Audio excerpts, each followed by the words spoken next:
తెలంగాణలో రేవంత్ రెడ్డి ప్రభుత్వం తీసుకొచ్చిన హైడ్రా అక్కడ పెను ప్రకంపనలు సృష్టిస్తోంది. చెరువులు, కుంటలు ఆక్రమించి నిర్మించిన భవనాలు కూల్చివేస్తూ హైడ్రా ముందుకెళ్తోంది. నిబంధనలకు విరుద్ధంగా చెరువుల్ని, కుంటల్ని ఆక్రమించి నిర్మించిన భవనాలను కూల్చివేస్తున్నారు.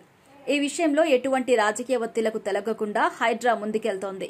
హైడ్రా కూల్చివేతలతో ఎంతో మంది పేరున్న రాజకీయ నేతలు, కాంగ్రెస్ ప్రభుత్వంలో కీలకంగా ఉన్న వారి భవనాలు, ఫామ్ హౌజ్లు ఉన్నా అవేమీ పట్టించుకోవడం లేదు.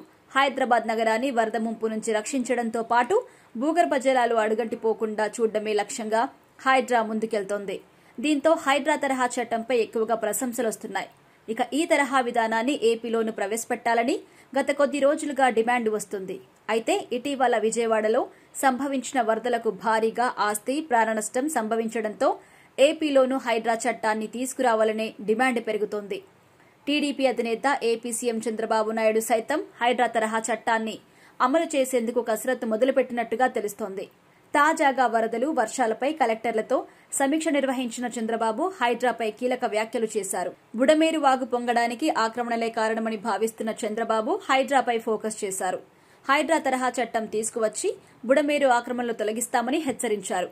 కొంతమంది ఆక్రమణల కారణంగా లక్షల మంది ఇబ్బందులు పడుతుంటే చూస్తూ ఊరుకోబోమని చంద్రబాబు హెచ్చరించారు. ప్రస్తుతం వరదలు, వర్షాలు ఎక్కువగా ఉండడంతో అవి తగ్గుముఖం పట్టిన తర్వాత హైడ్రా తరహా చట్టాన్ని ఏపీలో ప్రవేశపెట్టేందుకు చంద్రబాబు కసరత్తు చేస్తున్నారట.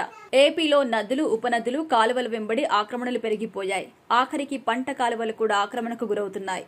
దీంతో చిన్నపాటి వర్షం వచ్చినా ఆ నీరు ఎటు వెళ్లలేక నివాసాలు ముంపుకు గురవుతున్నాయి. మొన్నటికి విజయవాడ ముంపునకి ఈ ఆక్రమణలే కారణం.